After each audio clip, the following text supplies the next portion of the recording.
All right, welcome everybody to the Constitutional Roundtable. Soon we'll be having Doug and Warhamster join us. A special episode for y'all today. Just please forgive me for my voice. I've been not feeling super great lately, so luckily this one won't be doing a whole lot of talking. So let's go and get them on.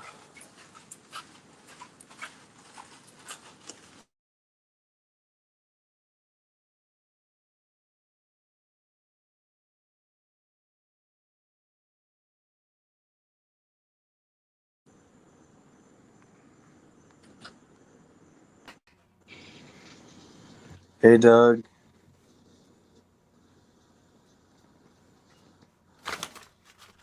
So sorry I was late. I started my new job at Audi, and my whole schedule's been thrown off. And then, can you hear me? I can hear you. Sorry, I had to put my ears in. No, it's all right. Waiting I for Warhamster. I sent him the link. Okay, perfect. Yeah, I started my new job at Audi the other day, so my schedule's all thrown off. And then on top of that, I'm sick, and then my back is still kind of tweaked. And then my wife threw her back out, so I was taking care of her and the kids today. Don't worry about it. Audience doesn't need to know these things, but we can talk about it later. Yeah. But Very good. Just waiting for Warhamster to join us, so watch for him. All right, I think I got him right here. All right, there we go. All right, There we so go. Good evening. Hey, Andrew, how are you? Doing good. How are you doing? End of a long week. end of a long week and the beginning of We, a busy day for me tomorrow. Oh man. meet. So, the main purpose for tonight's show is going to be, which is one of the reasons why we had Warhamster on, is to go in depth on periodically different things. Like, for instance, tonight, go in depth on the Rothschilds, and then maybe go in depth on other things, which Doug was telling me last week that you are very better knowledgeable in. equipped, better Yeah. equipped to respond to.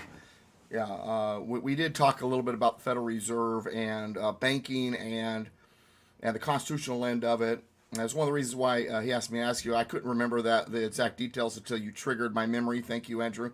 Yeah. But So Warhamster, appreciate you answering the call. We Because he asked me a few questions about the families and banking. It's like I said, I don't want to necessarily be the conspiracy theorist, but at the same time, conspiracy. There's a lot of facts that I'm a conspiracy factualist, and sometimes what people do think is conspiracy theory, there's actually a load of truth to. But we have to be careful. And as a matter of fact, this topic on a whole different subject actually came up with Warhamster and I earlier this week about persons who have accepted things that don't have the evidence. And so we have to be careful as researchers and as historians to ensure that we do have the story down right and that we've done our due diligence when it comes to research. And when it comes to things such as the banking history, monetary systems, and Rothschilds and Rockefellers and all of that, aside when monetary system, Alan Myers and Warhamster are probably your top dogs. But when it comes to getting into the families and all that, uh, Brady, aka Warhamster, is probably your best researcher, best voice when it comes to that. And I feel fortunate to have him as a part of the Mr. Constitution world. And so once again, thanks for joining us. And Andrew, also, I appreciate the fact that you are trying to do your best to be the voice of the average person out there because people need to know these things. And so I appreciate what you're trying to do here. Yeah, and appreciate that. And actually, I was wanting to say before we really get started, before Warhamster starts getting into all of it, is your story about 9/11. That that really hit home, and that was very moving. So just want to say thank you for sharing that. Yeah, Uh, Yeah, for the audience who's not aware, what Andrew is referring to is an episode on Tuesday, the 13th of September, 2022 at MrConstitution.com. Put a hyphen between Mr. and Constitution to access that video. And I appreciate that. Thank you, Andrew. I don't think that's exactly the direction Ron was hoping to take with the with that. No, you caught us by surprise. That's for sure. we didn't see that one coming. I think it was necessary. But anyway, thank you, Warhamster. But anyway, so let's move forward. What's next? All right, so I guess, and you can go in depth on how you want, Warhamster, because this is essentially your show in a sense, and Doug will obviously put in his input and his expertise, and I'll ask all the questions. But my first question is who are the Rothschilds? Like, why are they so negatively viewed? Yeah, the average person. Let me insert real quick. The average person they hear that name, they either don't know what it is or they've heard nothing but conspiracy theories. They really don't know. But anyway, go ahead, Warhamster. Yeah, well, I think it's best.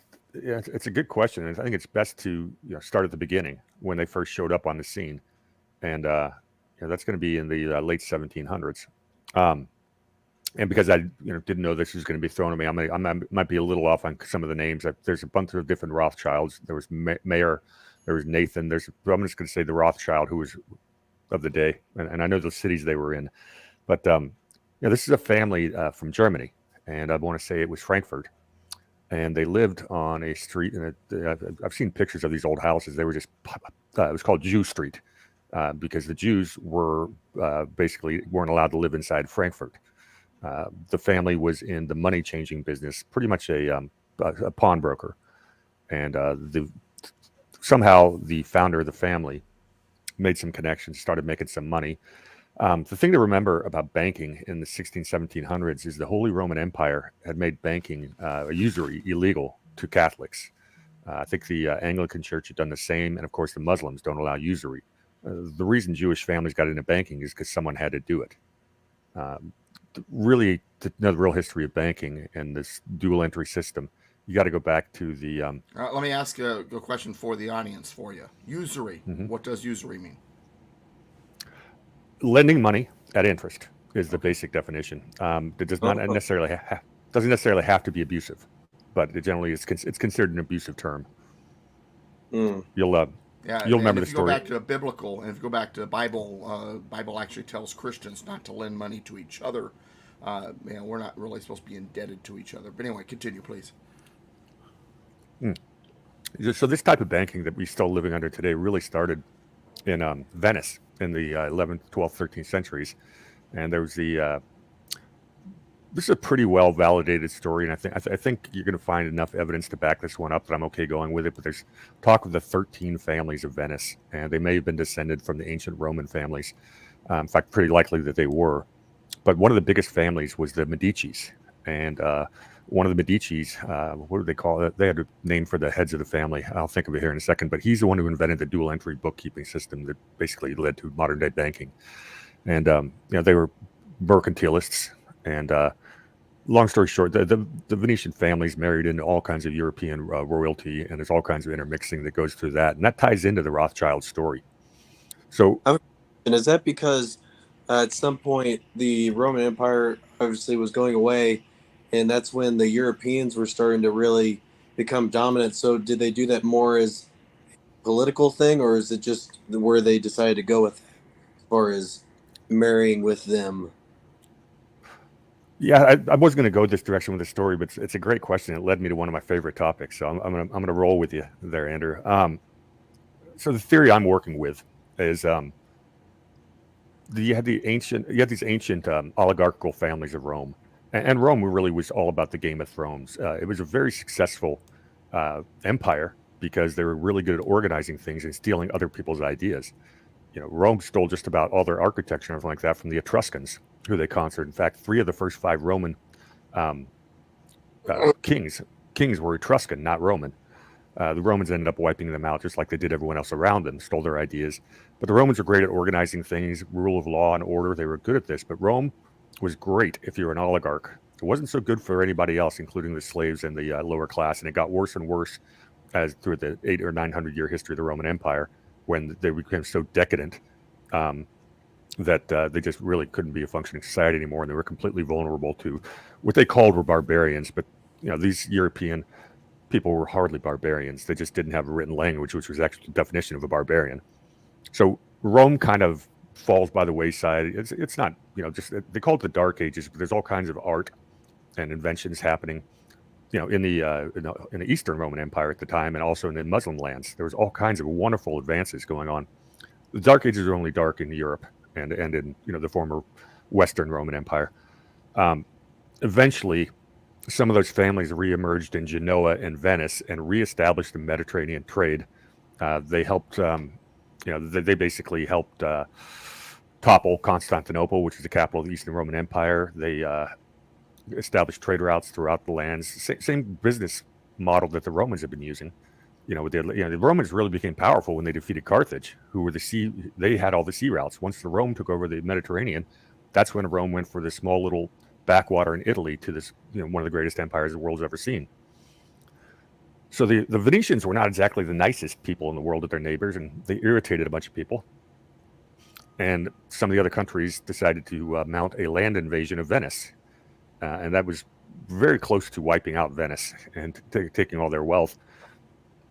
The history I've read that seems to be true is that Venice was able to convince the Holy Roman Empire to switch sides and not join the invasion, so that got staved off. These Venetian oligarchical families realized, Venice is not defensible. We're a maritime empire, we're a mercantile empire, but we don't have the land forces. So what they realized they wanted to do is eventually get to an island, which was England. And they started marrying, and throughout these European families, the next big place they had a really strong presence in was the Netherlands. And of course, about the Dutch East India Trading Company. Mm-hmm. Then they get to England. Hey, really? Is that the same one? Is that the same trading company that was in the Caribbean in the 1700s? Absolutely. In fact, fun little story. I went scuba diving in Bonaire, and they have the salt mines there where they had slaves. And these salt mines, you have these, you can see the slave pens, and there's these little white, built out of, I don't know, some kind of brick ovens where like 6 grown men would be sleeping, or 4 to 6, and I could barely get inside one. I'm 6'3", but you'd have to get down on all fours just to crawl inside these things. And the Caribbean's humid as all heck, so you can imagine how awful the work conditions were. But yeah, that was Dutch. Those were the Dutch. They were not the nicest of the colonizers at all. But they were very successful mercantilists, and these are good. These people are good at their trading. Eventually, they get to England, and here's where the story leads to the Rothschilds. In 1600, the British East India Company is founded, and literally trading with India, China, the Far East. They had the best ships, and they were great merchants. In 1666, the British monarchy granted, for the first time ever, to the private citizens of the British East India Company the right to mint coin. That had never happened before. The ability to mint coin had always been either in the domain of, or the purview of the royals, or the church, or some nobility. Now it was the everyday people, and the reason they wanted to do that is that because the exchange rates between England and India, you take 6 ounces of silver, sail it to India, and come back as 12 ounces. So they started minting coin. Well, that led to one of Doug's favorite stories, the Bloodless Revolution in 1688. Which wasn't necessarily bloodless in Scotland and Wales, to say the least, but it was in England for the most part. Yeah, well, what this was is the Hanovers, which is a German family descended from the Venetians, basically ascended to the throne of England simply because the person, I forget which prince it was the new king who had just taken his throne a few years before, was a Roman Catholic. And the nobles in England weren't going to have that. They had the Church of England already. So now you have the British East India Company, this brand new class of people, the merchant class. It used to be you had the royals, you had the clergy, and then you had the people. Well, now you had a 4th class of people, and this is the merchant class, and they had a lot of money and a lot of power. And they put William of Orange on the throne, and William of Orange made a lot of concessions. And the British East India Company in the British Empire started to really grow. They're exploiting every place they colonize, just like the Romans had done, just like the Venetians had done. And fast forward, we get to the 1700s. We have the colony in England. We know what happened in America with the revolution going on. But at the same time, there's wars going on in Europe, and one of my favorite expressions is all wars are banker wars. Well, who's financing these? Yeah, it's banking, and this is where Rothschild got involved. And his sponsor was a duke or an archduke from I'm going to forget the name of the region, something like Normandy. But long story short, this guy's whole business model, he had a bunch of Prussian mercenaries that he would rent out to anybody who wanted to go to war, 10,000 at a time. Now, some of these same Prussians fought for England in the Revolutionary War. Well, Rothschild got into the business of managing this prince or this archduke's money, and that's how he really got wealthy. Made a big bit of coin, but the real breakthrough comes the Napoleonic Wars, and it's a great story. Well, first thing Rothschild did is he had 5 sons, and he sent them to the 5 banking capitals of England, of Europe. And I believe it's London, Paris. It was probably Frankfurt in Germany, Brussels, and I forget the other one. And it was all about the family. You never trust anybody but family. And they're basically going to use their connections with each other, to lend money and start to. Go ahead. Was it in Spain? Was that another one? I could have sworn that there was. That may have been Madrid. It may have. I'll double check that for you. I'll get back to you on that one. Okay.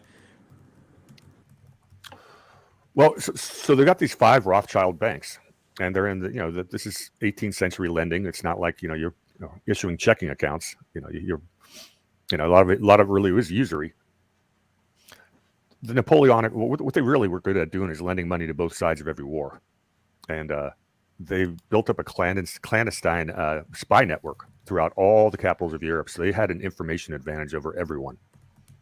And at the end of the Napoleonic Wars, there's the big battle at Waterloo, and the Rothschild's son, I think this was Nathaniel, who was in London, had a rider, across the river watching the battle. And once they realized Napoleon had lost, he sends this rider dashing back to London. He had the news about the end of the war before anyone else did. So Rothschild goes out. So he starts dumping all of his British debt and British equities and stuff like that. And everyone on the trading floor there says, okay, Rothschild always has more information. Everything must be, we must have lost. Napoleon must have won. So everyone else starts selling. Well, this is Trading Places. Yeah, is this basically like the first insider trading? Probably not the first, but one of the biggest ones. Yeah, it really. Yeah, if you remember the Eddie Murphy movie with Trading Places. I don't know if you haven't saw that one. No. Yeah. Oh, well, anyways, what? You missed a good one. Go ahead. I'm sorry. Yeah. Once, it's a good one. It was a good one. I don't even know if you could make that one today. It's like another one of the great '80s movies that wouldn't be politically correct anymore.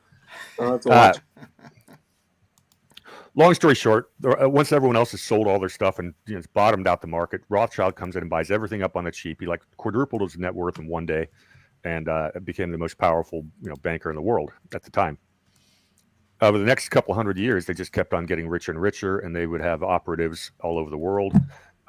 They were really good at buying up places that mine gold, and they were stealthy. They had their agents. One of the most famous ones was Cecil Rhodes. He was a Rothschild's ally, and he went down to Africa and basically exploited the living heck out of the resources and the people down there. He's who they named Rhodesia after, which got renamed finally to Zimbabwe. When Cecil Rhodes dies, this gets real fun. He creates the Rhodes Scholarship and the Rhodes Foundation. And if you want to get into some real fun conspiracy stuff that happens to be true, that's a great place to start, because this is documented fact. They had this mercantilist dream, Rhodes did, of making the world England and using anything possible. It was all about exploiting the resources and bringing the goods back home. Is that? Oh, I'm sorry. I got so many questions. You're hitting so many things that's making my brain. Yeah, real quick, Andrew. This is one of the reasons why Warhamster, I love doing the show, because Andrew represents the public, and most people are not aware of this stuff. And so, Andrew, I don't apologize. You have the questions everybody has. They need to ask those questions, so please ask away. Yeah, let's take a pause. I just went through about 800 years in about 2 minutes, so slow me down. So let's do that then. All right, so here's my first question. Before the Rothschilds, what was their funding of wars before then? Yeah, there was. The Jesuits were involved. There was, yeah, like I said, the Roman Empire, the Pope or the Church forbade lending, but the Jesuits still got involved in the business. There were other lords, private interests, and stuff like that. There've always been nobility with money and stuff like that, but it was more organized. It started to really get organized. The all wars or banker wars really took off in the 18th century. Yeah, and might I add, when it came to the United States, a lot of their early borrowing in the beginning was specifically from countries. But Robert Morris and Alexander Hamilton and a few other people kind of made sure that the banking system also got involved. But really early on, we dealt with mostly the Dutch, to be honest with you. But that's it was kind of a country to country lending. These systems hadn't fully developed yet, although they were in the process of developing. But anyway, go ahead. Well, the other part of that question is, some of the earliest banking was during the Crusades, and what the Knights Templar were doing is, basically you couldn't carry gold across Europe and into the Middle East. It wasn't very safe. So what you do is you go to the Knights Templar and say, "Here's my gold. You hold it for us," and they'll write you a receipt, and you take that receipt, and then when you get to Jerusalem, you could get gold from the Knights Templar Bank there. That was one of the original forms of banking, was on the Crusades, and the Knights Templar got incredibly wealthy doing that.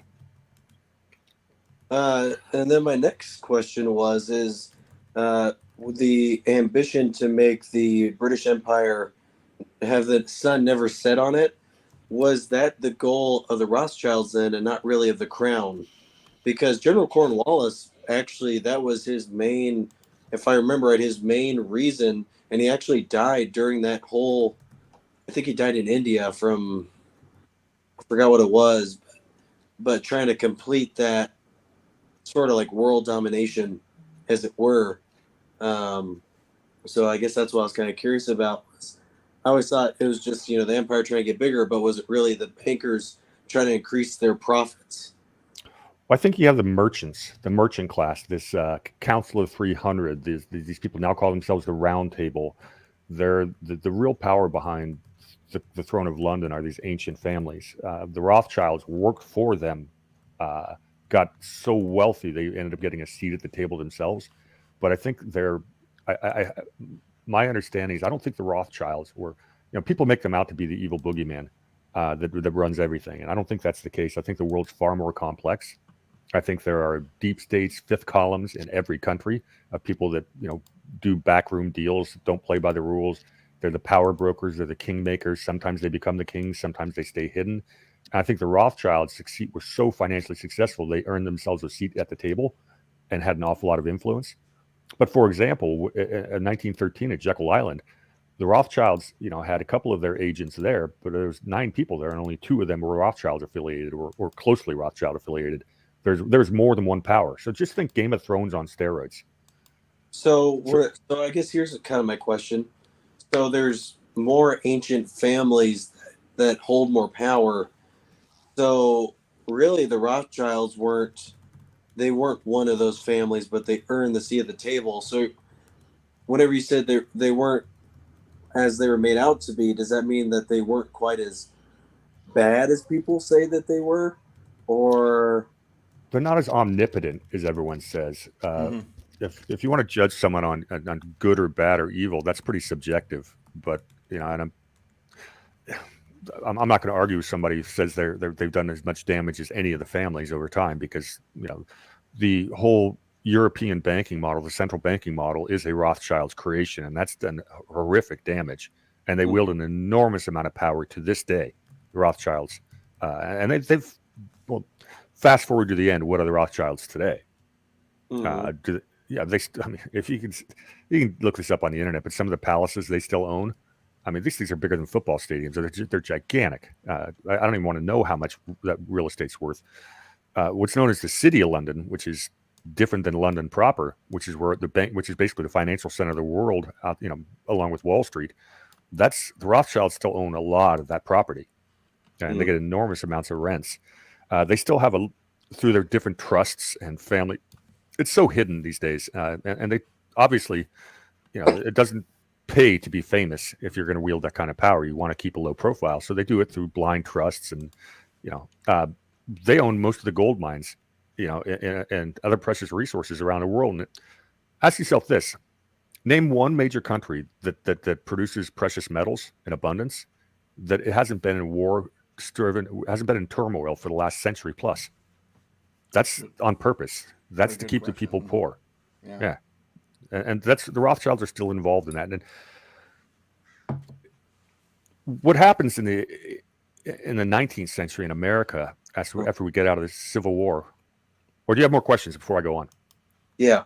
So here's really big. I'm sorry I'm laughing, but Andrew's like, more questions. Are you kidding me? Go ahead. So here's something. And once you get to World War II, remind me to say, hey, there was a question about a person.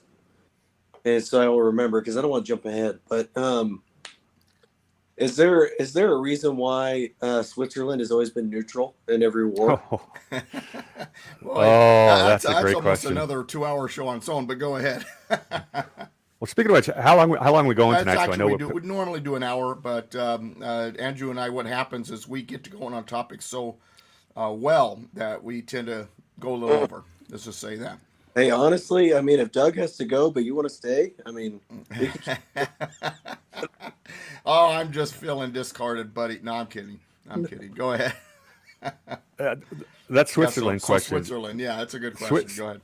Switzerland's a doozy of a question, and there's several plausible theories on this, but it's just suffice it to say that if you're one of these banking families that's financing wars and world wars in the 20th century, you want to have a safe place for your assets.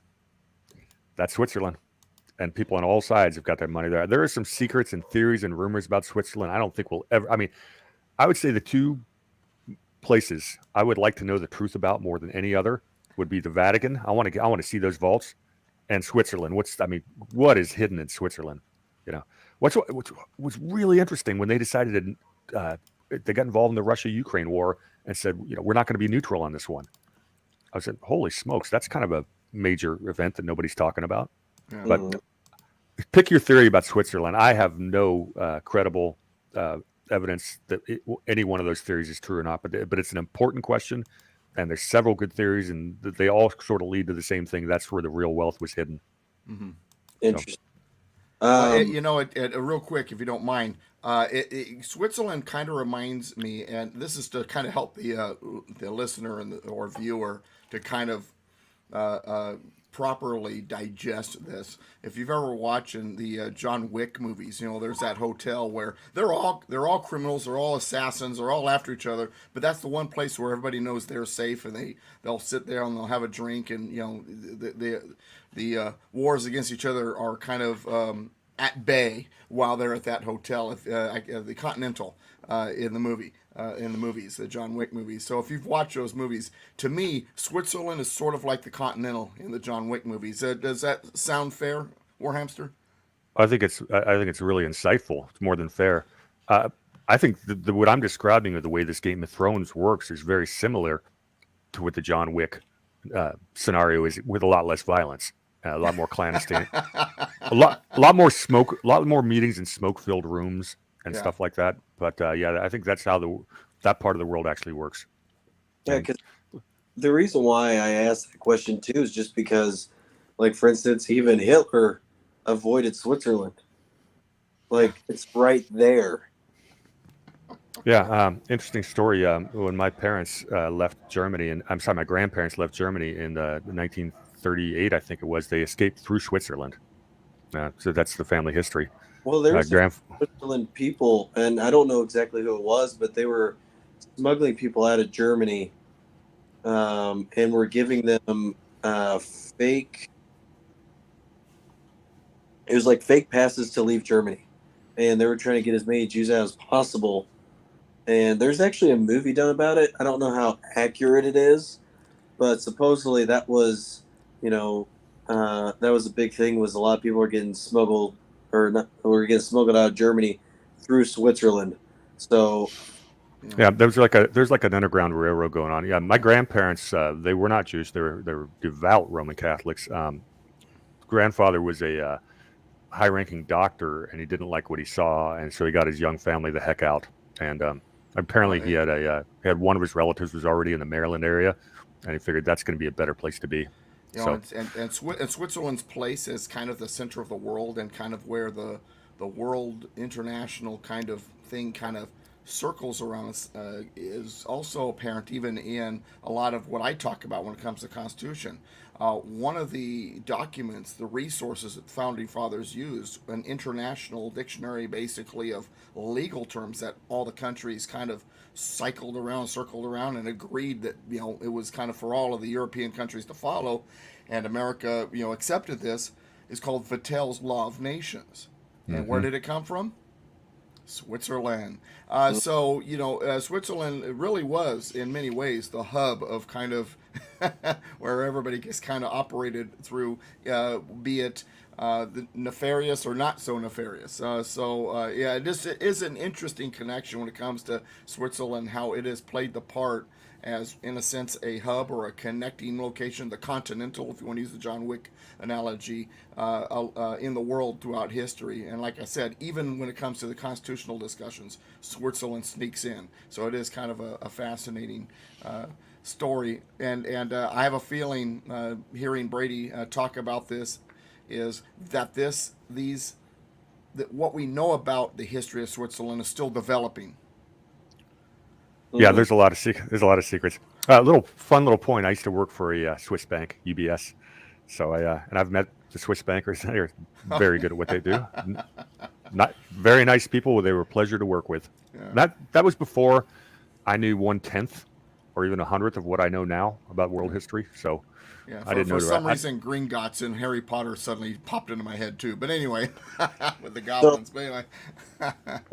Before you continue on where you left off in the history there, I wanted to make a comment. Doug, you are not just a filler. This show is. Oh no, I realize that, but don't feel bad. I kind of see what's coming on. See, the thing about Warhamster and I is we have developed this great friendship. He looks up to me when it comes to Constitution. I look up to him on a lot of other stuff, and research and this kind of thing is one of them.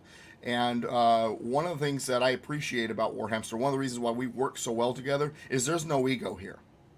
We're two people who want to save America, and sometimes I take the lead. Sometimes he gets that opportunity. Sometimes it's a combination, and sometimes we got a third person we're talking to. I mean, so and we're good with that, or at least I hate speaking for you, sir, but I have a feeling that's pretty much the way you feel. Please correct me if I'm wrong.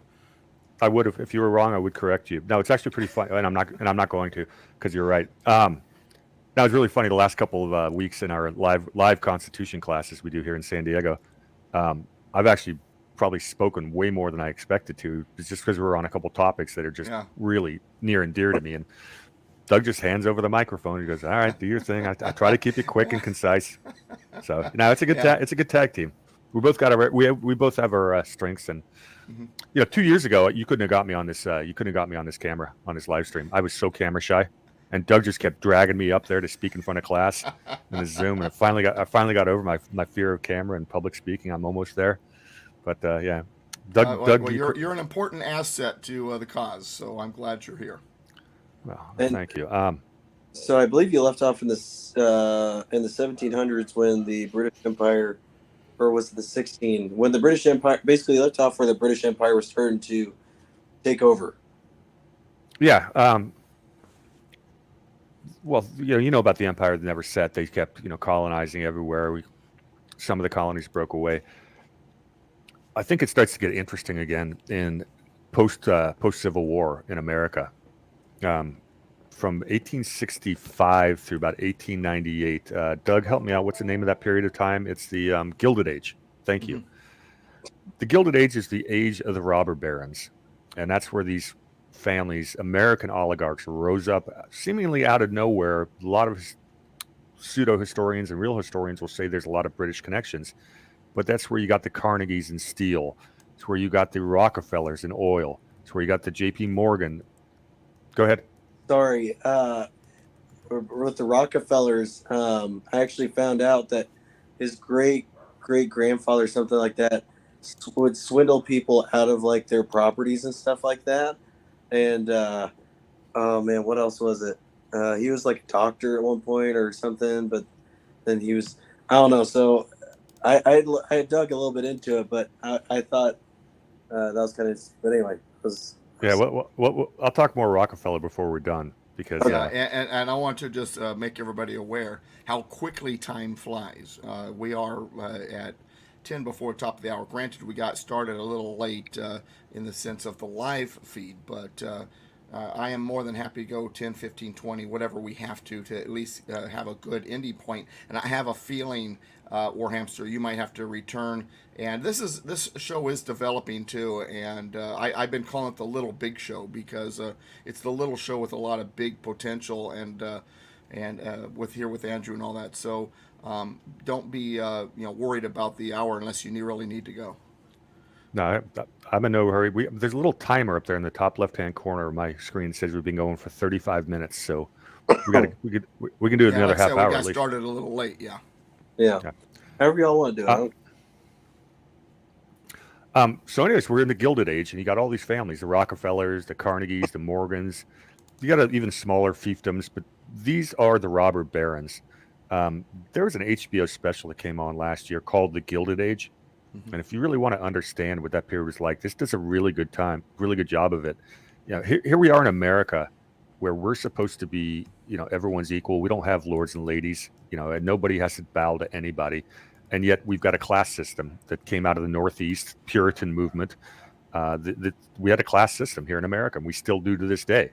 I look at Martha's Vineyard, not in my backyard, just today, with the illegal immigrants that DeSantis flew up there.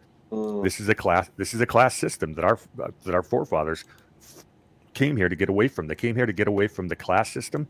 They came here to get away from the religious persecution. They came here to get away from the mercantilist system that favored the people at the top of the pyramid. And we've just recreated it here. Although we do have our religious freedom still. That's about the one thing we haven't lost. Not completely anyway. They're trying though. They're trying. But we're part of the Third Great Awakening, Doug, man. The religious revival is upon us. It is 1734. Yes.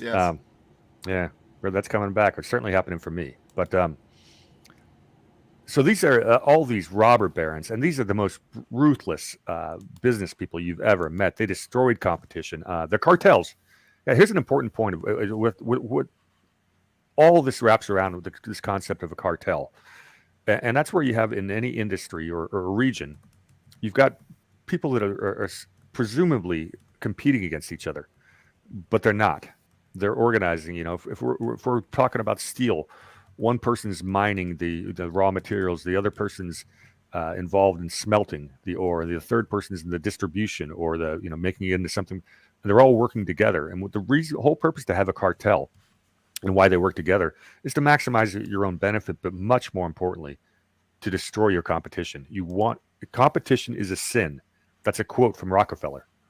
And the entire family history has been built on competition is a sin, which is the exact opposite of our free and fair markets. It's my one pet peeve about the founding fathers, Doug. They didn't articulate the economy well enough. They could have gone into more detail. Could have stopped Hamilton in his tracks. So anyways, I think Hamilton was part of the reason why they didn't get too deeply into it, but that's beside the point. Go ahead.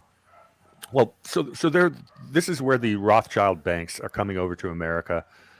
They're stealthily funding some different banks. The J.P. Morgan for sure was a Rothschild, well, almost for sure a Rothschild agent. Citigroup, don't even get me started. Anytime you hear Chase Manhattan Bank or now it's J.P. Morgan Chase, more recently, but that's a Rockefeller bank. Always has been, always will be. But these people, if you want to, we talk about the wealth disparity in America today, where these tech tycoons and bankers have this enormous amount of wealth, and while the homeless, problems getting worse and worse every day. This split between the rich, the haves and have-nots, can't compare to what we had in the Gilded Age. The disparity of wealth. That's why they called it Gilded Age, because these people had gilded silver and gold staircases. The amount of money they had was ridiculous, and it was built on the backs of banking and cartels. Railroad monopolies. That's when they started buying politicians in America in earnest. There's a couple of really good stories, and I'll dig up my notes if I'm on here again and tell you a couple of real fun stories. But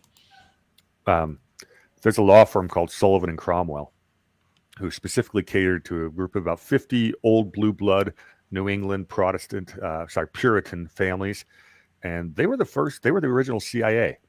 These law firms, because remember I told you about how the Rothschilds had their foreign agents and their clandestine spies. They always had more information. Those are mostly lawyers that made the backroom deals, and so Sullivan and Cromwell. Sullivan was an old Irish guy, and he was the lawyer for a bunch of the New York lawyer for a bunch of the Southern plantation owners.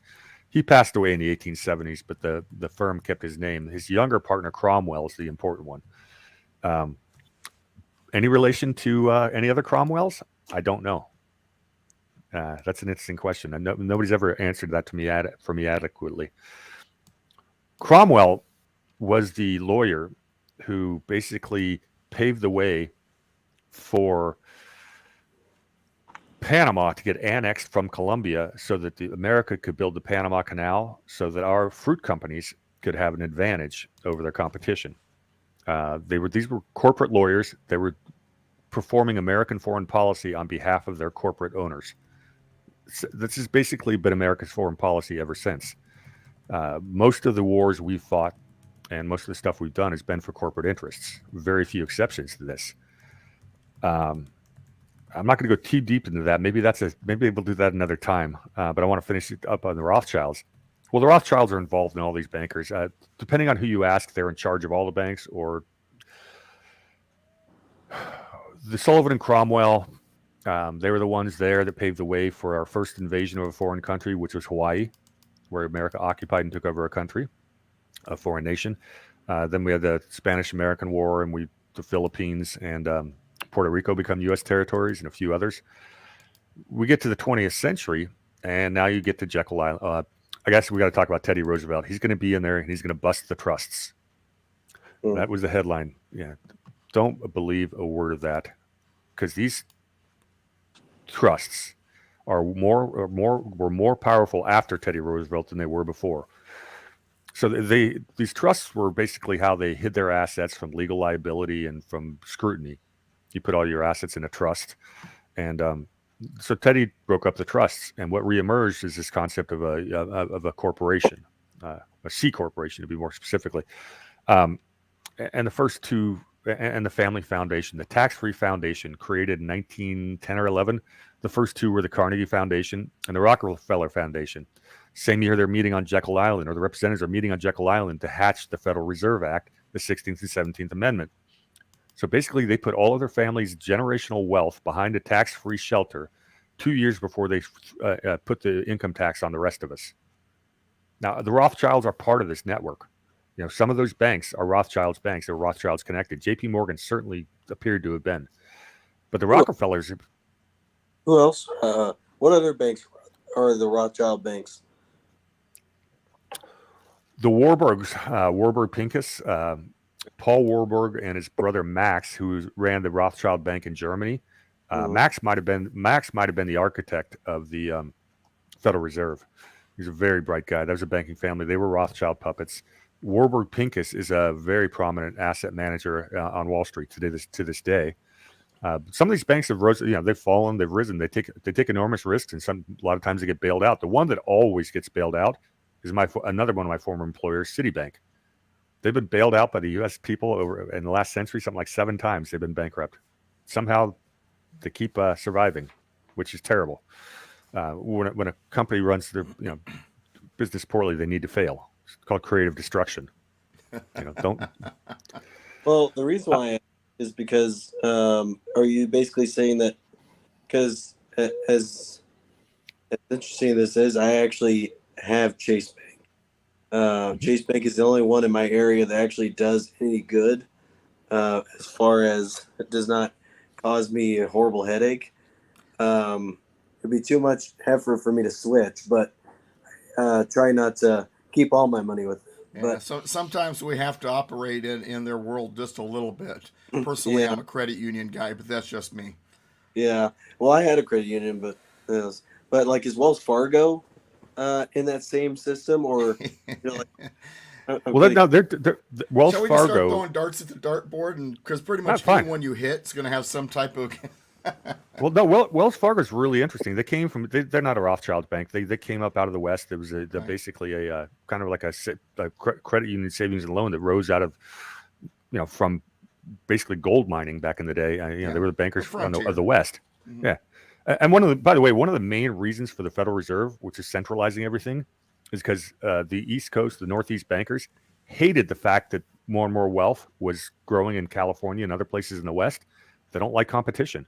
So they wanted to centralize the banking again. Well, Wells Fargo bucked the trend and grew all on its own. I mean, this is a rags to riches story for a long time. It was a great bank. You know who their biggest investor is though now is Warren Buffett. Interestingly enough, about Wells, out of the great financial crisis, they were the only bank that never took any write. Well, this was true about 5 years ago. Maybe it's updated, but as of about 5 years ago, they were the only bank that never took a single write down on one bad mortgage that they had written. They basically said, no, they were all fine. We're going to hold all of our bad loans to maturity, and we'll never have to write them off. And that's what Wells Fargo was able to pull that off. It had a lot to do with the fact that Warren Buffett was really tight with the Obama administration and the banking regulation. How many bankers got prosecuted for the great financial crisis under Obama? That'd be a big zero. Yeah, there was all kinds of insider dealing going on there, and I'll make the argument it was Wall Street that got the weekend that Bear Stearns fell. The Friday before, Obama was trailing in the polls by 5 points in 2008. After that weekend that Bear Stearns went down, Obama woke up on Monday morning up by 5 points, and that was McCain was criticized for campaigning that weekend while Obama flew back to D.C. to go in New York to go to all these meetings. My suspicion is he made a deal with the bankers and said, "Look, I won't prosecute any of you guys. Get me in office." I think that's what happened. I can't prove that, obviously, but that's my speculation. Yeah, I've got some gut feelings about certain things just because I know the founders so well, so I totally get that. Sometimes, and I was talking to my U.S. history class. I teach U.S. history to homeschool high schoolers, and I was telling them, I said, it's funny because being a historian, the kind of thing that Warhamster and I do, it's really like being a detective. You got to piece together things. You got to put together the evidence, and sometimes you've got to come to conclusions just based on the evidence, even though it doesn't say it directly. You've got that gut feeling because you know these people and you know the tendencies and so on and so forth. So I think that's a good observation. Yeah. And kind of as a side note, speaking about on banking and stuff, I used to run armored truck, and I told Doug this. Obviously, you haven't known yet, but so I kind of have an inside look into how a lot of the banking's done, and you'd be surprised on how many small banks get all their money from the bigger banks. And so either way, no matter what bank you're dealing with, at the end of the day, you are still dealing with them. It's just to what extent, which I always found kind of funny. So. Yeah, and that's a freaking 3-hour show all on its own. It's the difference between paper currency and the digital ones and zeros that are actually how the banks trade with each other. But that's the difference between money and currency. When is currency money? We're gonna have to get Alan on for that one. We'll get Alan for that one. Well, even just the vault situations. I'm not gonna go into that because there's a lot of security stuff with it. But there's not every bank has a vault. Some banks and sometimes before I actually worked for Navy Federal Credit Union for almost 4 years. Before that, I did kind of like an internship for Home Fed Bank before I started working for. And I remember one time they had this delivery, and it was like I can't remember how much it was. I think it was $70,000, and they stacked it on the table in where we took break. I mean, there's $70,000 sitting on this table. I'm just like looking at it like, man, it was just kind of was weird. And then, and then they had two people in there to count it, make sure this and that, and they signed off, and then they transferred it from the table in the break room to the vault. But I kind of tripped out on that. I'm like, we got $70,000 sitting on the table where I eat my lunch normally in the break room. It just kind of was a strange, and it's like they didn't worry. Because obviously there's obstacles to get back there and all that anyway. But I always thought, looking back in that story, it just now came to my head how I just was kind of set aback over that. Yeah. Yeah, I guess sometime Warham's have to chat with you on that financial stuff, just because here's something that I heard that maybe you could talk more into, which I don't think this is exactly anything top secret, but it kind of makes sense with the things I've seen. But not every banks only have to guarantee a certain amount of money in their banks because they use the rest of it to invest and actually build wealth off of our money. Yeah, that's basically the core of fractional reserve banking. Yeah, I can spend a few minutes on this. We can still finish up the Rothschilds in a reasonable amount of time. So, yeah, you go back to this old business model where the Knights Templar, you give them say $1,000 worth of gold, they'd give you a receipt, and you get to Jerusalem, and it come back as 1,000, and they'd give you $1,000 of gold when you got there. Easier to carry paper than it was to carry gold, much safer. Yeah, So- I like to tell the goldsmith story to kind of explain that. But anyway, go ahead. Well, that is what I'm telling you. It's goldsmiths the same way. That was the next sentence out of my line. You want to tell the story so you can get some speaking time in? Please go ahead. No, I am enjoying being the participant from afar for once. So go ahead. So, and it's the same thing that the goldsmiths did, which was the next sentence out of my mind because Doug reads my mind so well. Yeah, we are such on the same wavelength. But anyway, go ahead. Yeah. Steals my thunder. What they would do is, basically you deposit your money with a gold slip. They give you a piece of paper. There would be a claim on your gold that you could give them, and they would build a safe and hold on to it. It's the same thing with the banks in the West, in the wild, wild West in America. Yeah, you got to put your gold. You can't have your gold. There's too many bad people, and there's no rule of law out there in the frontier. Plus, gold can get heavy if you got enough of it, and it kind of inconvenient. It's not an ideal currency. It is better than Easter Island statue. It is more portable than that, but which was actually a form of currency, and it lasts longer than tobacco leaves, which were actually a form of currency also. But I digress. What these bankers and goldsmiths figured out is, they would have, let's say they have $100,000 worth of gold on deposit, and they'd let out $100,000 worth of IOUs. Well, not everybody's going to claim their gold at the same time. So they could start giving out loans or lending money to people and charging interest based on the amount of gold they had in reserves, and all worked out fine unless everybody came in and all demanded their gold at the same time. Now, this is a big part of the story. So I'm glad you brought it up. What happened was, it's okay if I've got $100,000 worth of gold and I make $200,000 worth of loans so I can make some interest, I'm probably pretty safe. But if that ratio keeps getting bigger and bigger, how many assets do I have versus how much I'm lending out? Once it gets to 5 to 1 and 10 to 1, well, now you only need 10% of the people to demand their gold at the same time, and boom, you're gone. This is what causes a run on the bank. It's a lack of confidence.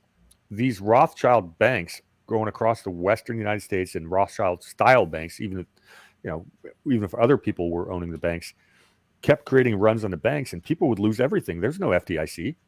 You put your money in the bank and you go to pick it up and there's nothing there.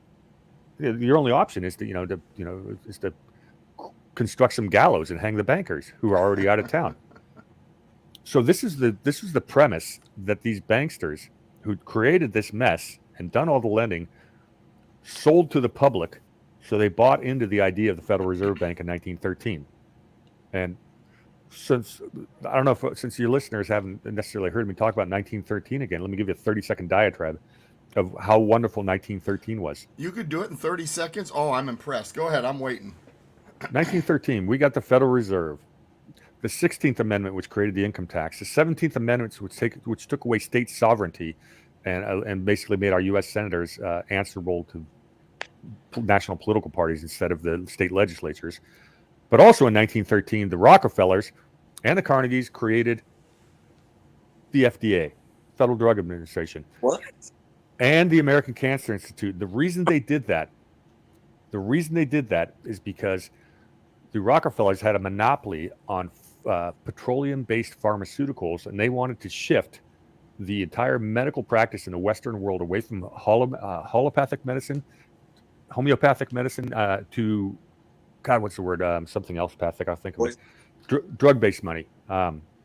Because they had a monopoly on petroleum-based pharmaceuticals, and then through their tax-free foundations, they started giving grants to every medical school in America so they could determine the curriculum, and they trained generations of doctors to prescribe drugs instead of look at natural cures. That all happened in 1913. Following year, World War I starts, and it gets fun. Yeah. Don't hold your breath about your doctor ever recommending chicken soup and a warm cloth on your forehead or something. And actually, that's one of the reasons why we had one of our family doctors for the longest time. He was actually originally from Japan, and he would often say, I know, they want pill, but I give you this instead. You do this instead. He would give us the home remedies often, and usually it would work. He was one of the good doctors. That's the reason why we enjoyed having him. He's no longer in the business, but yeah, you hear people all the time talking about going to the doctor, and they're basically paid by the pharmaceutical companies to push pills. Oh, absolutely. Yeah. All right. So, continuing on with the progression of history with. Okay, Now, yeah. I real quick, Andrew, are you getting more than you expected? Oh yeah. I had a feeling. All right, go ahead. Any questions on the part I just covered? Did I explain it pretty well? Is it, or do I need to? Well, I definitely think so. I guess my kind of question is did the with that banking system, the fractional one, did the Rothschilds? Because I remember we said that the Federal Reserve caused the Great Depression. Was it really the Rothschilds? It's a really good question.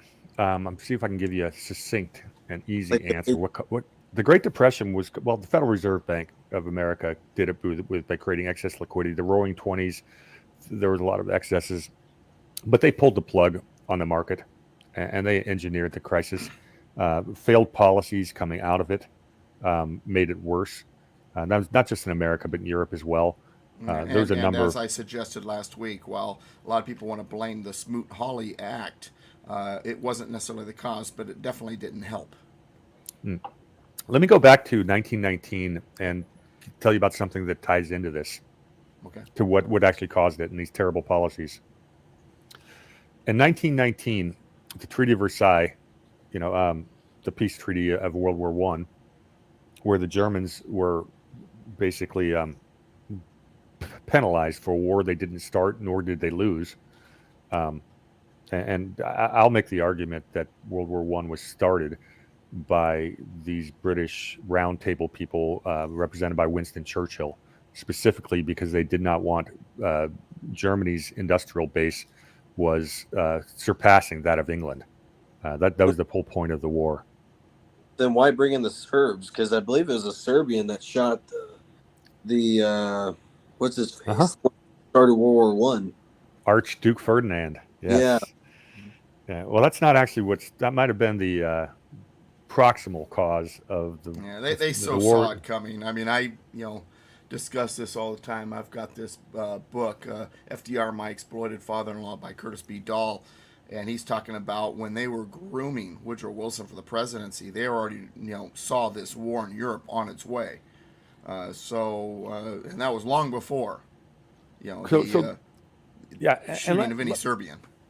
Yeah, and I probably you really can't have this conversation without looking at the philosophical bent behind the puppet masters at the time. These oligarchical families. Remember, in the 17th, 18th centuries, you had philosophers like Kant, Marx, Hegel, all those people. But the big one is, and why am I forgetting his name right now? Malthus, Thomas Malthus, the Malthusian.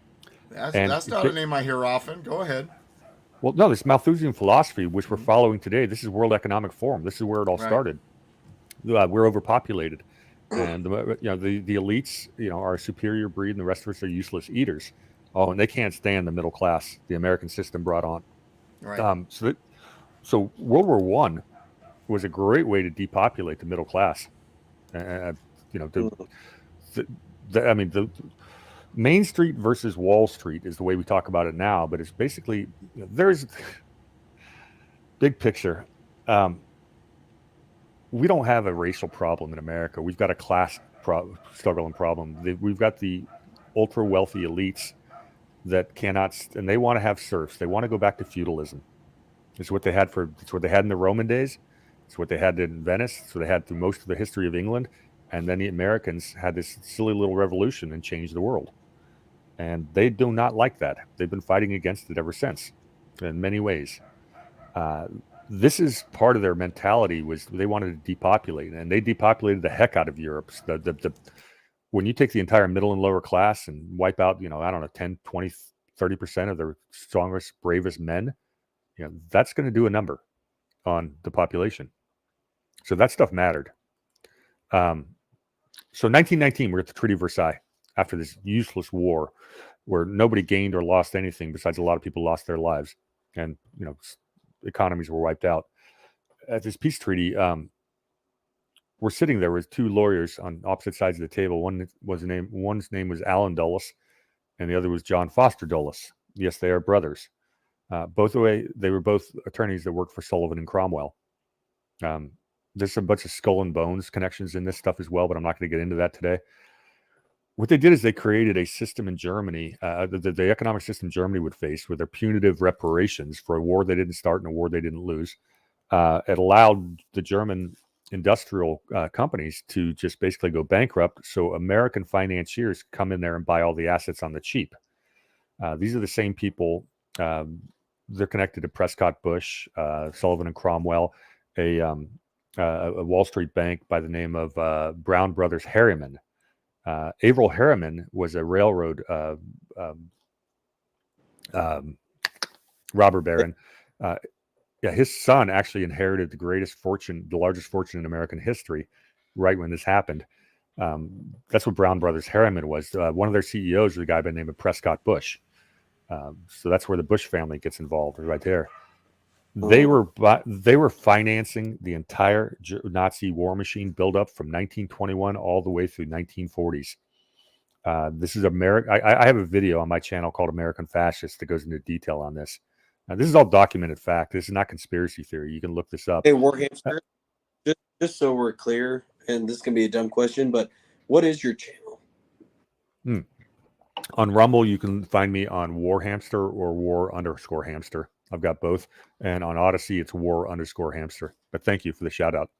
I appreciate that. I'm not very good at propping myself up. And I am going to rebrand it. I learned from Doug.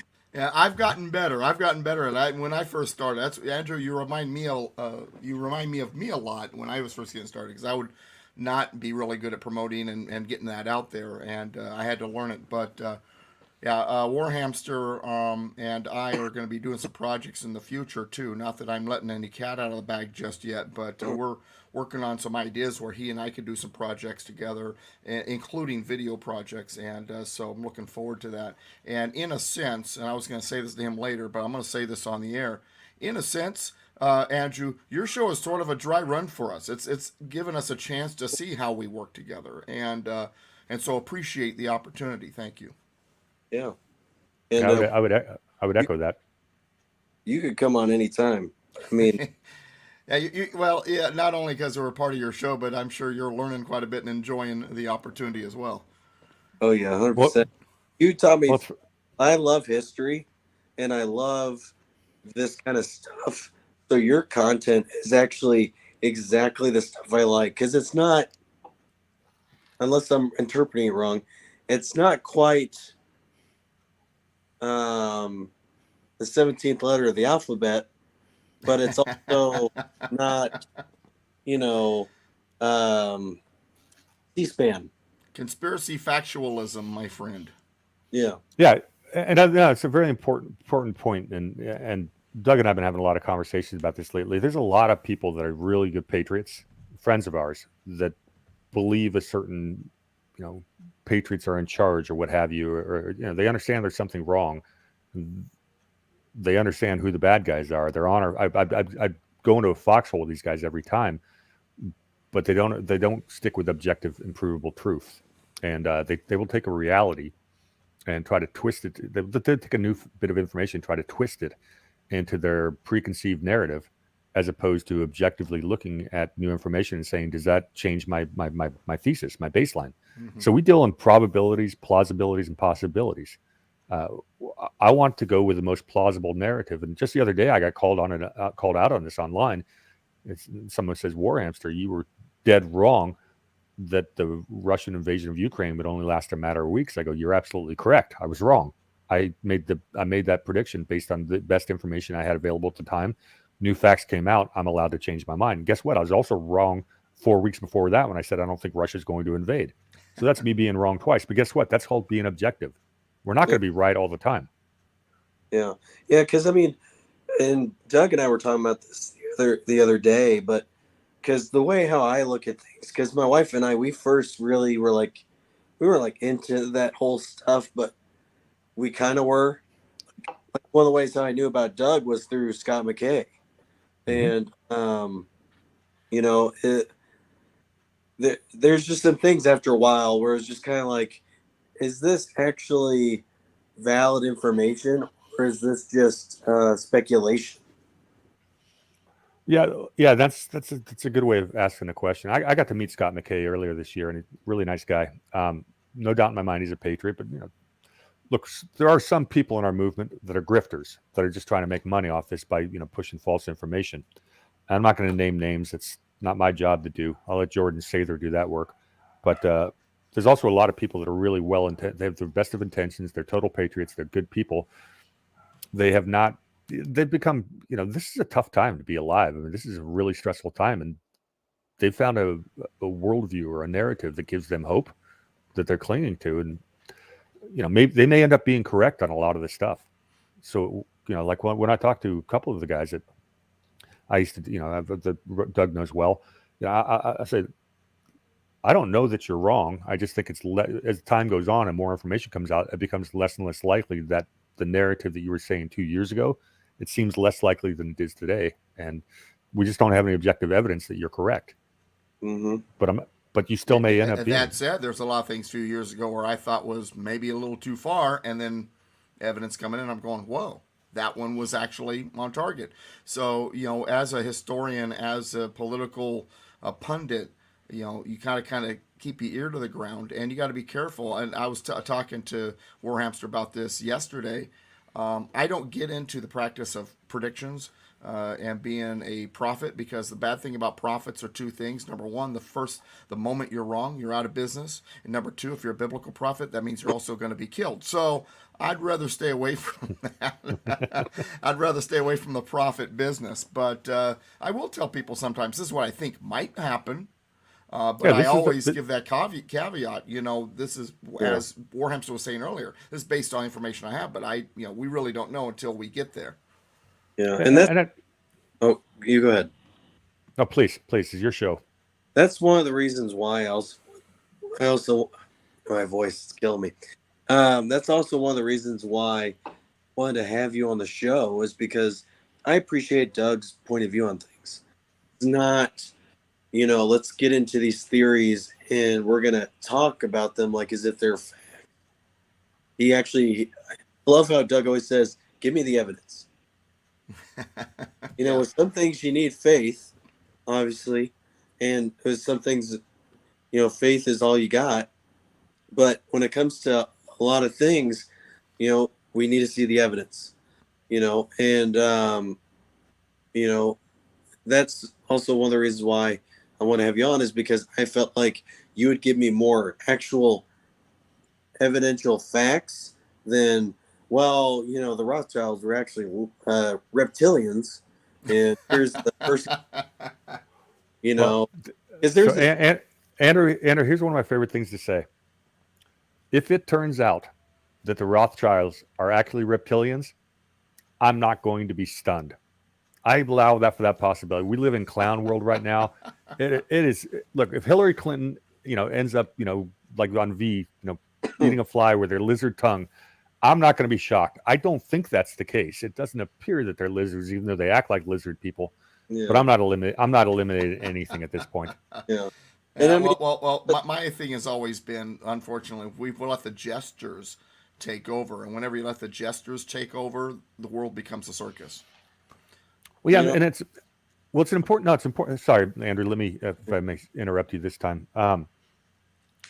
The people that follow the jesters, that want the bread and circuses, they realize something's wrong, and they want an answer. And there's people out there offering the answers that make them feel okay. Okay, there's hope, and some of it might be correct. Some of it's not. There's obviously grifters that are making money off this stuff, but there's also some people that are trying to figure things out, and they've drawn conclusions that may or may not end up being correct. But the average people, they're looking for truth. They realize there's something wrong going on in the world with our politics and everything like that. There's something very wrong. It's nothing wrong with asking questions. Just use your own discernment. Don't trust any particular source. And as new information comes in, be willing to change your stance. Have an open mind. It's okay to be wrong. It's okay to be wrong. None of us have this figured out. Yeah. Like with me, like I don't believe in the reptilian stuff. That's me. Well, Tracy in the chat like thinks the lizard people are plausible. Yeah, but I me not so much. But anyway, go ahead. But there was a guy named Simon something. He Parks. Who? Simon Parks.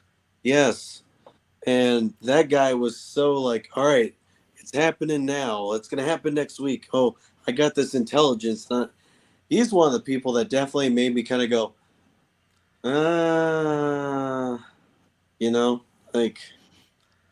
like what? Yeah, that's. Look, I don't know Simon. I do know he's making a living making these predictions that don't seem to come true. He's talked about the quantum financial system ad nauseum, as well as some other quote unquote influencers. I'm not a fan. I don't think there's any plausibility. That whole thing I rate very low on the possibility status, but I'm not going to call someone a grifter on air or anything like that. I don't know, but if I had to place my bets, these people saying I've got inside information, this is going to happen, or this such and such a person was arrested last month, or that. Okay. Who was it? Charlie Ward last year or sometime in the last year. Yeah, he said Tony Fauci had been arrested or John Podesta had been arrested. And then, it's all but then we see the people on TV, and I'm not going to believe that there's that many body doubles in the world. It's just not, to me, it's not plausible. Yeah. So, and that was one of the things that gave me a little more trust with Scott McKay. I mean, I don't really follow him much anymore, but he was always like, hey, I'm just kind of seeing things and I'm just saying it. He's not quite like, Simon Parks. Yeah, you have to believe it. Yeah, no. Speaking of Scott, he's a friend. I appreciate him. But there are some topics where we're just not eye to eye on. And that's fine. We're still allies. And so when we do talk about people having difference of opinions, we live in a society where we've been taught that if someone disagrees with you, they're a hater and you got to hate them. And these people are my allies. But at the same time, I'm going to put out what I believe is closer to what the facts are, because I want to see the evidence. I'm not jumping to any conclusions. I tend not to do that. And the few times I have jumped to conclusions, it turned out that conclusion was wrong. One that I decided to jump on because the circumstantial evidence was just all over the place, and then when I did the real research, I found out that was wrong, was Bar Association, British Accreditation Registry, and I believed that, and I even said it a few times, and then I got to looking. And that's not what it means. That's not where it comes from. And in fact, once I figured out what that term actually comes from, it made all the sense in the world. Lawyers are barristers. Bar association is an association of barristers, for short, Bar Association. But and not to say that anything attached to that may not or may be true, but we have to really look deeper. Sometimes we got to. When we hear something, we just have to say, whoa, okay, sounds possible, but just because they said it doesn't mean it's so. And I've been in this game long enough now, I know that not only, one, I have to do some research, number two, usually the answer's out there. You just have to know where to look. And so, I take a lot of pride in the fact that I don't jump to conclusions typically. So going back, Scott McKay's a great example of a guy who absolutely is on the right team. I hate saying the word right team. He understands what the problem is, and he's working, doing everything he can, and he's waking people up. The man has done a ton of good of getting people, trying to explain things to them in the best way he can, and he's got a very large reach. What we all need, the way we fix this is for people to get involved locally. And if you're waking people up with something, well, maybe you're right 95% of the time instead of 99% of the time. That really doesn't matter. The key is, are you activating people to get involved in your community and do something about it? Right. And that's the biggest criticism against the 17th letter in the alphabet that a lot of people have is, well, everyone said patriots are in control, so we don't have to do anything. Well, what I see in front of me in the local grassroots movement, which I spend a lot of time in, is people are getting involved as poll watchers and poll workers. They're running for office, school board, planning commissions. That's how we take this country back. And, there's a big part of a lot of people out there, whether they're right 100% of the time or less, they've gotten people, they said, look, they've pointed out what's going on and why you need to get involved, that there is a problem that needs to be solved. And the only thing we can do about it right now is to get involved locally. So, and I don't mind someone making a good living by delivering that message, because we all got to pay bills. So that's not what I call a grifter. Scott McKay, I'm not calling a grifter at all. This is a guy who had a good message out there. He believes what he believes. This country wants to make change, and that's good. One of the reasons why I appreciated that he had me on is because one thing he did recognize, and some of your grifters don't always recognize, is while there's a lot of this stuff going on, in the end, the key is to get back to the original intent of the Constitution, to get back to what built this country, not what it's become. And he recognizes that, and that's one of the definitely one of the kudos I want to give to him and a lot of those people out there who are trying to fight the good fight. And I tell people, education is the beginning of activism. You don't know how to be active. You're not sure how to, like I like to say, fix the broken down car in your driveway till you've read the owner's manual and understand it, and have taken a few classes to figure out how to be a decent mechanic. Until then, the activity really doesn't matter, because you're not active. Correct. It's like the old saying, practice makes perfect. My dad used to say, no, perfect practice makes perfect. If you're practicing the wrong thing, you're not gonna help the cause. So let's get educated, let's be informed, and then we can be active in the way that we need to be with our talents, our skills, and with the right goal in mind. So what are you guys thinking for time here? I can finish up the 1930s, or we can leave that for another occasion. I don't have anything else pressing. I'm just working on tomorrow. Tomorrow's Saturday, big event for me. I'm doing the final stuff with it, but I do have the time. I don't mind. That's up to Andrew, because I know he's got little kids and stuff too. That he's got his wife threw her back out, and so he's kind of juggling a bunch of flaming torches at the moment. So it's your call. Actually, I'm fine to continue. The kids are in bed. The wife's resting, so which also it looks like you moved rooms. What? So not you don't disturb them? Yeah. So also, Warham's gonna be binging your stuff on Rumble, by the way. Yeah, you're gonna be binging Warhamster. That's great. Great. Well, I hope I didn't offend any of my friends, but if I did, honest intent. But I just want the truth out there. I think the people that we're associated understand where everybody's hearts are. And in the end, if your heart's in the right place, I want to be your ally. But your heart's not enough. We need to be working in a manner that's going to actually be productive. And that's why we're saying what we're saying. It's not productive to be chasing these distractions. Yep. I have two. You go ahead. All you, Andrew. I have two quick questions before you continue on into the 30s. One, was Hitler either a Rothschild or a Rothschild agent? I think Hitler. Well, I'm going to get to that when I get to the 30s. That's not a question I had thought of before. I'm actually now intrigued myself. I am going to give you that answer when I get to the 30s. What's your other question?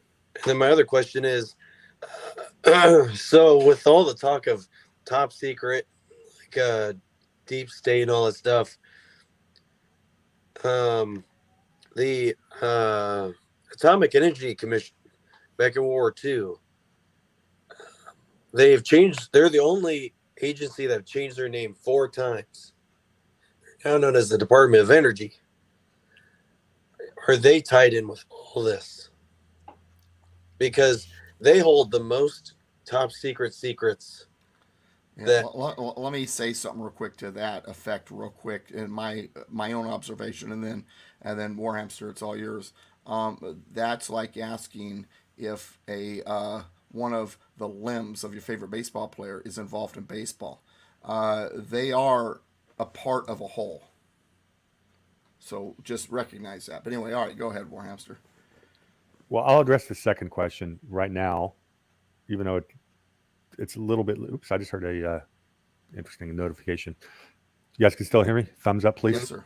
You're right. You're good.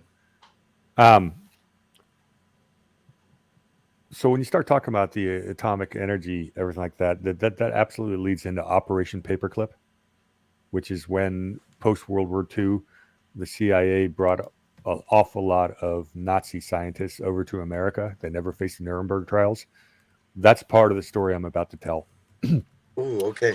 All right. Yeah, that's all part of it. There are some relatively plausible theories. You can even get into aliens with this conversation. I don't, because I've seen no proof of it. But for the love of God, I've heard some great arguments that that's part of it. And I'm not going to dismiss it at this point in time. Especially when I get guys like Tucker Carlson and Dan Bongino, talking about, doing real investigations into, a government. Believe it. Imagine this: our government has not told us the truth about these unidentified flying objects. I think that there are. Anyway, that's part of that theory. That's an Operation Paperclip. That's one of the theories that explains that. Andrew, you may be correct. I don't know. It's a fun one. It's a fun rabbit hole. Yeah. So let me do 1930s, because this leads into a couple things. So we've got the American Wall Street interests that are financing the rise of the Nazi Party. Basically, these Brown brothers, Harriman, Sullivan and Cromwell, Prescott Bush, Dulles brother related oligarchical families in America gave the go-ahead, the thumbs up, for Hitler to become chancellor in 1933. That happened. Something else happened in 1933. It was called the business plot, and it's amazing that this isn't taught in school.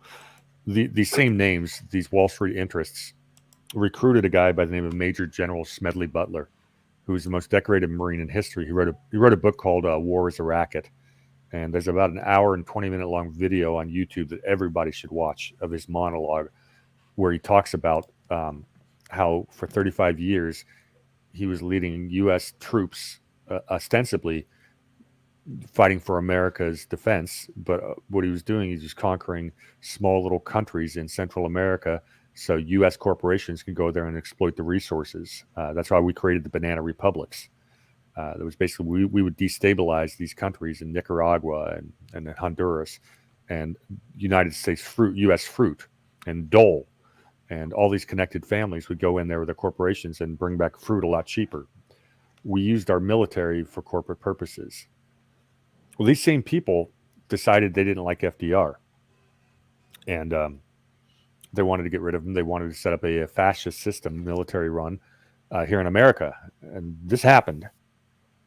They recruited Major General Smedley Butler, this incredibly well-respected military guy, to head this new government, although they'd be the puppet masters. Smedley Butler doesn't do it. He goes along with them, and at the last minute says no and gives testimony in front of Congress. This is in the congressional record. He tells this story. What's interesting is FDR, the president of the United States, didn't have the power to imprison or even prosecute these American business interests. Sounds kind of familiar. The only one of these people that ever went to jail was Prescott Bush, who after World War II had actually started in 1942, I believe. He was convicted under the Trading with the Enemies Act because he continued to conspire with Nazi Germany, who had now declared war on us after Pearl Harbor.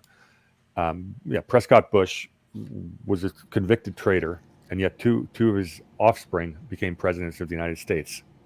And nobody knows this, that Prescott Bush was convicted for trading with the enemies. I Or didn't. did they try? Yeah. This happened. This is a historical fact. It's not a conspiracy theory. It's in the congressional record. Our Wall Street tried to overthrow America. Not for the first time, but this is a historical record.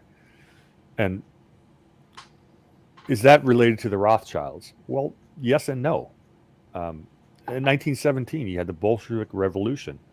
Well, no, you didn't. The Russian Revolution wasn't a revolution. It was a foreign invasion. It was financed by London interests and American Wall Street interests. Jacob Schiff, who was part of Jekyll Island as well. They financed the Bolshevik invasion of sovereign Russia. Again, a historical fact in 1917.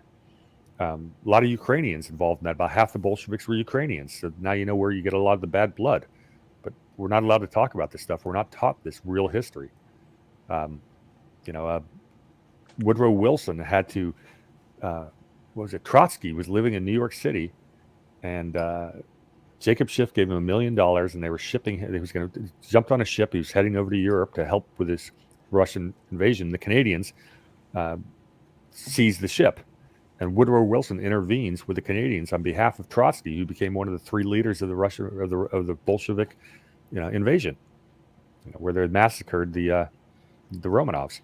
And it's really interesting. I call this the first of the color revolutions, because all they really did, it was, I don't remember the numbers, but it wasn't that many people of these Bolsheviks seized power, stormed the palace in Moscow, and said, okay, now we're the rulers of this country. And it took them years to work their way through the countryside and to solidify their rule. And there were Russian loyalists fighting, and backed by Russian interests and other Western interests and stuff like that. But all they had to do was seize the capital and the media, and the Rothschilds were involved in that without a doubt, 100% with the Russian Revolution. Their fingerprints on world history got a little bit harder to find.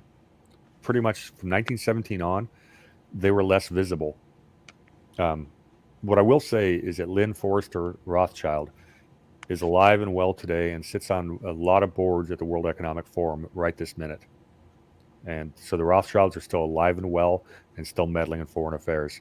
And if the purpose of this, from 1917 till today, the Rothschilds kind of took a back seat in terms of public visibility, but not entirely. They're still around. They're still amazingly wealthy. Their institutions are still around. Their legacy is alive and well. They are one of the most powerful of the families that rule the world, these oligarchs. But no, they don't. There isn't this one Rothschild clan that runs everything. That was the reason we had this conversation, is to answer that question. The answer is no. There's tons of these. It's Game of Thrones, and families rise, families fall. It's about corporatism. It's about mercantilism. It's basically people that are above the law. Yeah, and you and I think, agree on this, because you said something along these lines earlier. Are they in control of everything and this unbelievable controlling? Well, if they were, it'd be worse. I do believe they've got a lot of power. I do believe they control a lot of things, but I don't think they're as impossible to take down as people make them out to be. And I don't think the unseen hand has its hand on everything. That said, and it goes back to what you and I have talked about in the past, Warhamster, being somewhere in between. Are they ultimately controlling everything? No. Are they? Is it all a conspiracy theory and they don't have a hand on it? No, it's somewhere in between.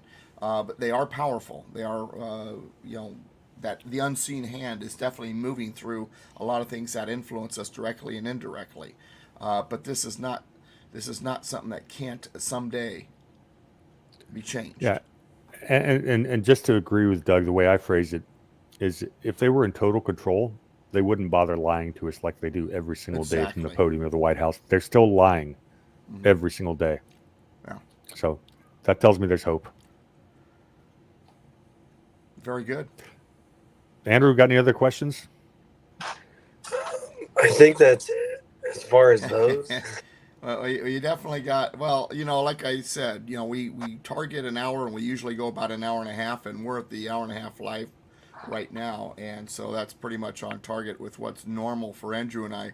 I've been calling this a little big show because it's a little show now, but it's got so much potential. And I think Andrew, you make a fantastic representative for the average person out there who just has a lot of questions. Yeah, you ask great. You ask You're great, informed great enough. questions. Yeah, you're Great informed questions. enough. You ask these fantastic questions, but you're still learning, and just like the audience. And so, thank you. You are so appreciated on that, and that's one of the reasons why I do enjoy coming here on Fridays at 5. And Warhamster, hopefully you can continue to join us every once in a while. And I have a feeling next week, if Warhamster's schedule allows, I think it would be a great continuation of our discussion tonight. Well, yeah, Andrew, if you Oh, go ahead. Andrew, if you want to have me back, because we stopped right up at World War II, which is a perfect place to stop. Mhm. What happened during and after, and how these same puppet masters, oligarchs, whatever, what they did to shape where we are today. I'll go through the 40s, 50s, 60s, the formation, the Great Reset. We didn't talk about Council of Foreign Relations, but I can finish this stuff up, and it's all tied into banking and intrigue. They're all tied together. I could probably do that next show and at a pretty high level view. So what I'd like to do is have you on at least once a month to go. So even after we're done with this stuff, you want to have him return as a recurring visitor at least once a month. Gotcha. Yeah. Yeah, your voice was going out. I wanted to make sure the audience knew what you were saying. So I apologize if I grabbed the wagon there for a moment. Because I figured you and I talked about that, Doug, was to have something like that once a month on our show. Excuse me, should have had some water. But here's something I was thinking of, because we decided to call this the Constitutional Roundtable. Yeah. I almost wonder if we should have, if Warhamster is able to, every week, because Doug offers the main point of the constitutional knowledge, but Warhamster could also give us historical research. The color commentator, so to speak. Mm-hmm. Yeah. Well, that's kind of what the show Doug and I have talked about doing. What we want to do on a regular basis is look at current events with a constitutional bent, and go back and forth like that. So yeah, Andrew, I can't make any promises. I can't give you a 12-month contract, but right now Friday nights at 5 works out pretty well for me. So I'll come on as often as you'd like me. If your audience likes what I said, you'll get the feedback, and you let me know if you want to invite me back. I'm more than happy. It's an honor to be invited. Thank you. Well, I appreciate that. And but next week, I'm gonna do some more research for me and Doug to have some stuff. But I definitely want to have you continue all that. And hopefully I don't. And hopefully your voice is in better shape. It's gargle lots of warm water with salt in it. Stuff like that. Why don't we get him? Why don't we get him one of the sign language interpreter? Yeah. Oh, man. No, those home remedies, despite what the pharmaceuticals tell you, do work. I will say this on a side note, real quick. It is amazing how all my life I was told that. You want to stick to those home remedies, and the pharmaceuticals lie to you, and then suddenly everybody's believing the pharmaceutical companies. But, I digress. Hey, I have a question for you, Andrew, before we sign off. So I threw a lot of, I don't know what you call unknown history, or as our friend Ron Partain would say, untold history. Mm-hmm. Which of the factoids was just the biggest wow moment over the last hour or so? And and people in the chat, same question. Is there anything you learned today that just kind of blew you away?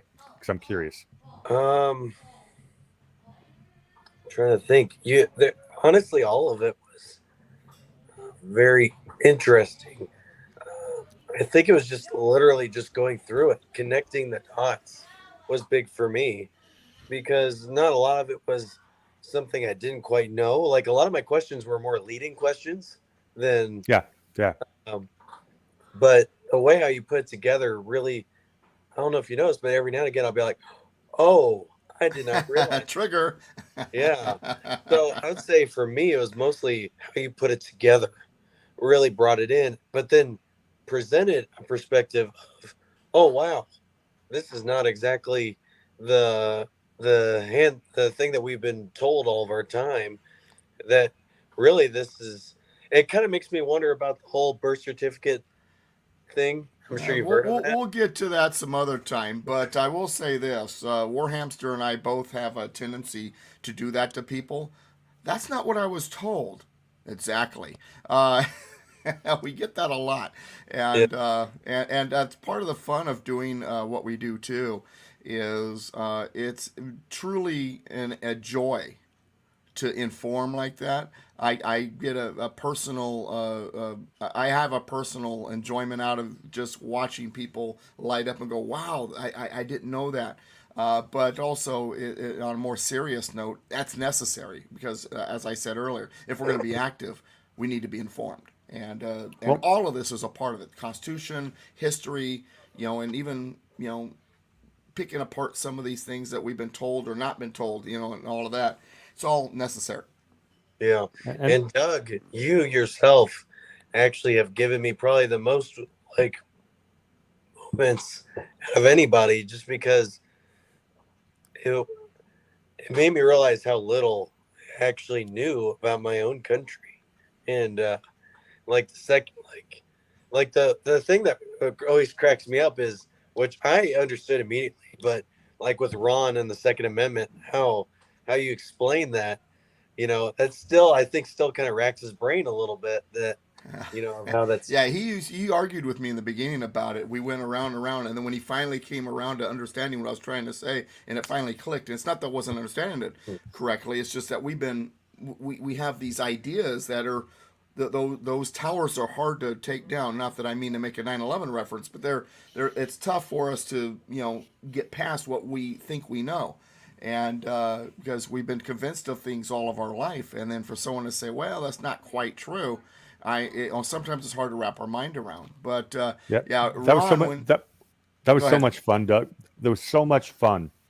A few months back, when the Supreme Court came down with their the Roe decision and the New York Second Amendment decision, Ron and I on our old roundtable were able to debate with Alpha and Michael. Ron and I were on the exact same page about incorporation doctrine. We didn't Yeah, articulate it well enough. It was a terrible show, but um, yeah. So I've gone back and now I have my arguments down. I would state it totally differently, but it was really neat to see Ron and I 100% on the same page. We right. understand that the Bill of Rights. Well, let's not get into And the Barron versus reasoning behind Baltimore. it, and the reasoning Yeah, behind it, yeah, because sometimes it's one thing to be told what is going on there, but to fully understand the reasoning and why that's important. Because some people they say, "Okay, I know what you're saying, Doug, but I still don't like it." Well, when you really get to the point where you fully understand it, it's not like castor oil. You get to the point where you realize, no, this is not only good for me, but I get it now. It makes sense. It's a good thing. But it takes a while. Tracy says, I still grumble about relearning the Second Amendment. Yeah, that's a discussion we'll have another time. We'll get more so into. But Andrew, again, I'm enjoying your show in particular. There's a few people who've been trying to kind of corral me in. One of the reasons why I'm enjoying coming on yours is because you really do represent the voice out there. And while you are more informed than the average bear, and I mean that as definitely a compliment. You're still in the learning process, and the audience is learning with you. And I think it makes for definitely a good program for putting it out there on the airwaves or the internet. And so kudos to yeah. you. And we'll talk a little bit later on this week about a few things too. But as this develops, as this evolves, and just understand that there's big things in the future for what we're doing and for getting this country back on track, and I'm excited about it. And this little big show, the Constitution Roundtable, as you like to call it, this little big show, I think is an important training ground, proving ground for Warhamster and I as we start heading towards bigger things. So I also want to say thank you because You're kind of giving us, from a baseball point of view, this is kind of our minor league at the moment. And Spring training. spring training, okay, we'll go with spring training. But Yeah. so I am thoroughly enjoying it. So thank you. Yeah, No, and Andrew- also for the people watching. And Drink water. Ryan, No, we understand. Go ahead. Hey, For the people we're- people commenting, you can ask questions. Yeah, more than happy. Well, and right now, as the audience grows, trust me, they will as we get down the road. They will. But anyway, well, I guess we could call it a night. I want to thank again Warhamster for being on. Looking forward to the next time. And as usual, Doug, which I still call you my co-host, even though you deny that title. Yeah, it's your show, man. Your show. I'm just a visitor, but I appreciate the co-host title. But anyway, so everyone, please come back next week. We're going to continue our talk about current events with the Constitution, the Constitutional Roundtable. And once a month, we'll try to have Warhamster again. Or if he wants to come on more, we're more welcome to have him. And from here on out, we're going to always close out with what Doug always says, just because it's now kind of become a tradition. So go ahead. United we stand, combined we kick butt. God bless America, my friends. God bless you. We'll see you next week. All right. See y'all later.